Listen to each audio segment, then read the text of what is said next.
So I want to talk about GameSpy because I'm big about just my gaming nostalgia, and I feel like I want to get out all the stuff that makes me like all the stuff I missed when I was younger. I kind of want to get that out there and talk about it, so I can move on to more newer, refreshing things. But was GameSpy was what IGN, Game Rant, Gaming Bulletin, and MMORPG are now as like game journalist websites. I discovered them playing a Deer Hunter game in like 2003 or 4. And when I was trying to connect to multiplayer servers, I started spazzing out because I didn't understand it. Like, I had no idea how dial-up worked or how to use dial-up to log into multiplayer games. But I did like the GameSpy Chips Challenge Incognito guy logo. I liked it, and I wanted to go to their website. So, to complain about how I couldn't log into their multiplayer games. So, pissed off, I got my mom to log me into my AOL teen account that I had to make a new one because I was banned from using slurs in their chat rooms.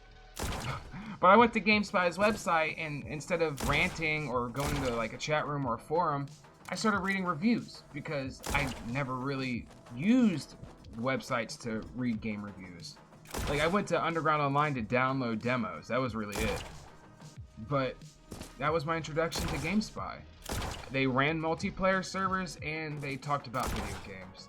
And I thought it was very cool that they were involved with it. To the point that they had articles, they hosted like random gaming columns, and even hosted servers.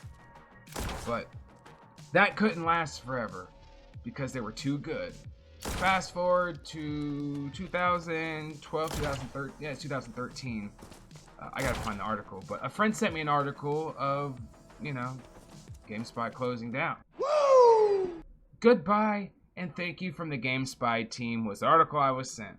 Wrote by Dan Stapleton, February 21st, 2013. I just hit my fucking knee. But GameSpy as we know it began in 1999. Today, 14 years later, it has reached the end of the road. We had a good run, and we want to sincerely thank all of you for reading and joining in discussions with us. It's been fantastic.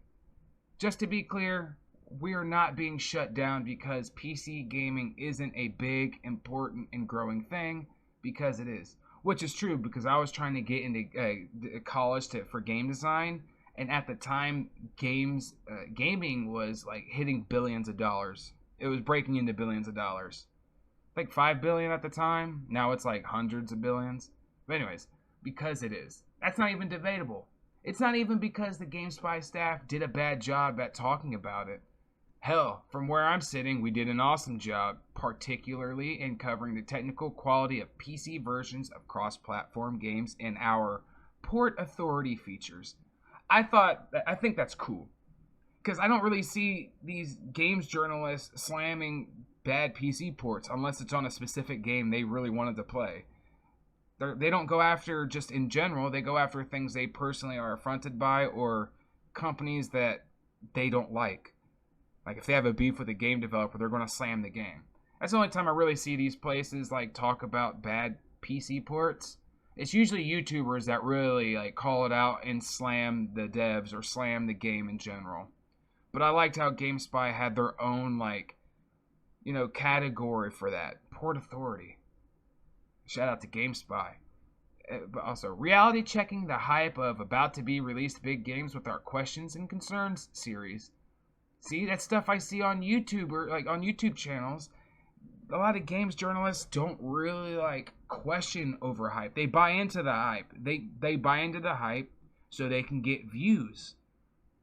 It's not good for views if you're questioning big about to be released games, questioning it in a way where it's coming across like you don't believe the game's going to be good, because then developers, they get defensive and then you look like a bad person because all the sheep, all the D riders, they're going to get mad at you for questioning the game that they're super hyped for because they don't want to believe that it could be bad. But GameSpy, they were questioning that stuff back then. They would have called out No Man's Sky, the Division 1, and Fallout 76 launch. Before they launched, actually. Delving into the nuances of MMORPGs, strategy, MOBAs, and simulations in our columns. Ooh, let's pull that aside for later. Regularly checking up on free-to-play games and free agent, calling out Microsoft's neglect of PC gamers, mocking Ubisoft's claims of day and date PC release of Assassin's Creed 3. I guess we'll pull that too. Breaking the news on SimCity's lack of save/reload, and of course our amazingly bizarre The War Z interview. See, they really had some like big articles. I forgot about that stuff. I forgot it was them. Why is this closure happening then? It's a business thing. And like most business things, it's not easy to explain or understand unless you spend all day crunching numbers and paying bills, which I don't. So here's the simple version that I can comprehend. Ziff Davis wants to run an efficient, focused company, and managing several different sites that all cover video games isn't exactly the model of efficiency. Even though GameSpy had its own unique voice that was separate and distinct from those of our sister sites, and there has always been value in that, it's hard to argue with that logic, even if it does totally suck. So what they're saying is they had too many gaming websites to manage, so the guy that owned it wanted to focus on one website and make that the best and overall the only gaming place people want to go to. Bad move, because you're trying to master everything, trying to be a jack of all trades, you're not going to master anything. What I think it is, the GameSpy got the axe because they ruffled enough feathers with their articles and their questions and calling out things that it was more beneficial to close them out when it came time to cut things. So devs and publishers and people will be like, oh, they got rid of the people that made me feel icky for releasing bad product. That's what I think it was. It was a politic move. But GameSpy closed out in 2013, and it sucks that they closed out. Like, I really wish I knew the real reason behind it. I don't think it was exactly all the money.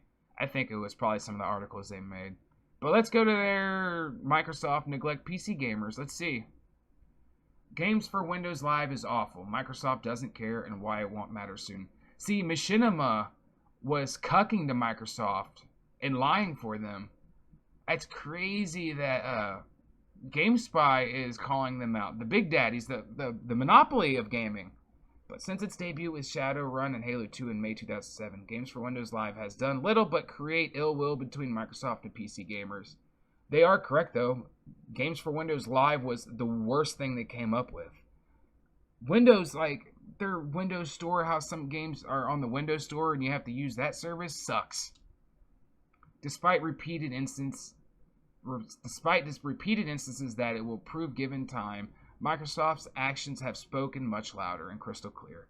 It's demonstrated a neglectful attitude and unwillingness to compete with Steam's dominance, yet for some reason refuses to simply pull the plug and put GFWL out of its Games for Windows Live out of its misery. Instead, inviting developers to integrate it to their games and bogging down great games like Batman Arkham City with its inferior and annoying system. The good news is that whether Microsoft will admit it or not, by almost all indications, GFWL doesn't have much of a future. That is great. See, that article itself would probably get GameSpy closed down nowadays. And this is what they released. This is Games for Windows Live on your Windows Vista. Windows Vista sucked. Valve stuck with it and gradually improved Steam. Like, see, these people are just spending a whole article showing like why GFWL is going to fail and why it's bad. And it's not like it's an opinion thing. They're actually showing stuff that's going on and how it's objectively worse than other solutions. So I can see why I can see why he pointed out this article. You were slamming a major company with truth and facts. But I'm starting to see now that I can see why it got the axe. But let's see. And then they also talked about Assassin's Creed 3. The killer series arrives in America with a fresh new face and big promises. Ubisoft Montreal's creator, we talk about. Unveiling, I'm really sick of shipping the first drafts of games, he declared. Our goal is to ship Assassin's Creed 3.5, not just Assassin's Creed 3. Some might call that a stinging indictment of release now, patch later attitude of many game publishers.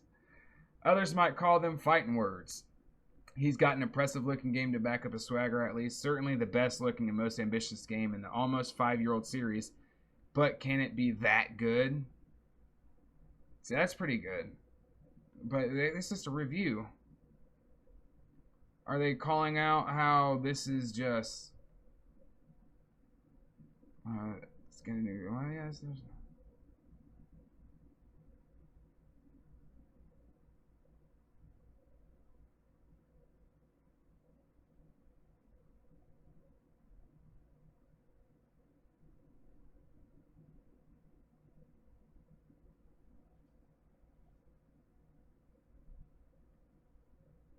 Oh, okay. So, fast forwarding through the article, they're calling out a date that they're going to release the game, and what he was referring to is the fact that he didn't believe that the game was releasing October 30th.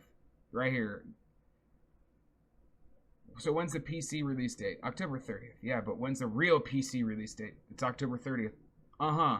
Can you say that with a straight face? You can ask me as many times as you like, but the answer will still be the same. Very well, let's move on. So when you announced the delay of the PC version,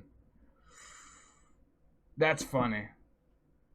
And Spy Guy says, I will have a sneaking suspicion that this game will not come out in PC in time for Halloween. So, okay, I see. He's saying that this article was huge because they, talked about the game, gave it really, a glowing, I guess, showcase. But he's not impressed with the lie of the PC release. I get it. See, GameSpy was hitting hard. I had to read that article to understand what the point of, why people would be mad at them. And then let's go to the SimCity call out. You won't be able to save, destroy, and reload your city. I remember SimCity got called out for some bogus crap. Oh, this is what SimCity was this? 2012. Oh, that's right. That was the Always DRM. The new SimCity looks amazing, and I'm certainly still looking forward to it. But it comes with at least one major downer.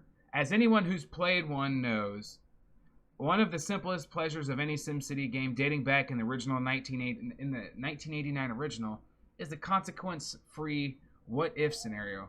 The kind where you obliterate your city by triggering an apocalyptic wave of fires, earthquakes, tornadoes, and monster attacks, then time warp it back to pristine condition by loading a save game. When I asked lead developer Kip Kasalis in the 2013 SimCity would allow the same pleasure in its glass box-powered cities, the simple answer was a disappointing no. The online connectivity Maxis has built in means that reloading save games will be impossible, even when no one else has a city in your region. That is... Okay, so instead of being always pissed off that there's DRM, you tried to accept that as a function, but still tried to find a reason to continue to play the game as it's always online. And you can't even save your fucking city. Alright. I can see why people are mad at them for calling out the fact the game was shit. And then this one. A shocking interview with the War D developer on a false Steam store claims. Oh, they interviewed him about the claims that... Wait, hold on. What? Oh, he's just calling out all the descriptions and the about of the game and how it's all bogus and a fucking lie. The War Z released as I was like, what is it, World War Z Apocalypse Diaries or some crap? I forget, but the game did go through a lot of trouble, so GameSpy probably didn't make a lot of friends when they were calling out the War Z when they were already under fire. But this is me, guys. I can see why GameSpy closed down. But this is GameSpy. They really left an impact on gaming as a whole, and I feel like just like their hard hit, like how they write their articles and call out shit, I definitely would be following them to this day if they still exist. I don't mess with IGN. I follow YouTubers instead now. But this is GameSpy. Do you guys have any memory of GameSpy? Do you guys miss GameSpy? What was your favorite, like, games journalist website or games, I guess, games journalist website, game news website? What? Oh, wait. There's Underground Online up here? That was my... I talked about that a long time ago. That was my first PC game I downloaded from here. They're demos. Ugh. This website's ugly. Oh, and they closed out 2013, right before GameSpy. Damn. Yeah, wait, hold on. GameSpy closed down February 21st. This is, oh, the 21st. So everybody closed out. Oh, this is part of IGN then, I'm assuming. But man, I miss these old gaming websites. I need to get back into like gaming forums and gaming, the community, the culture, and not just sit on YouTube and stick in my own corner. I'm going to be reaching out and trying to spread my wings into places, meet people, play with people, big channels, small channels. Or if you want to start a YouTube channel, I'll play games with you. But we need to bring the culture back. We need to bring these websites, these hard-hitting websites back. And doing so by making a group of people to go troll articles. I know, I'm just kidding. I'm sad, though. I'm nostalgic. I'm sad. I found EUGO. I'm probably going to dig through other old gaming websites and just places in history. Gaming history. Like, I might pull up the archive website, archive.org, and go through G4's website, 2007 or 8, when they were huge. But, hey, if you have a favorite gaming website from when you're younger, a forum, a chat room, like maybe even just a YouTube channel, a place where you always went, interacted with, and partook in just discussions, drop it below. Let me know. I might dig through that if I don't even know what you're talking about. Because I'm always interested in finding gaming history. Just, man. This video is not really, doesn't have a purpose unless you like old gaming history. But peace out, everyone. I suck.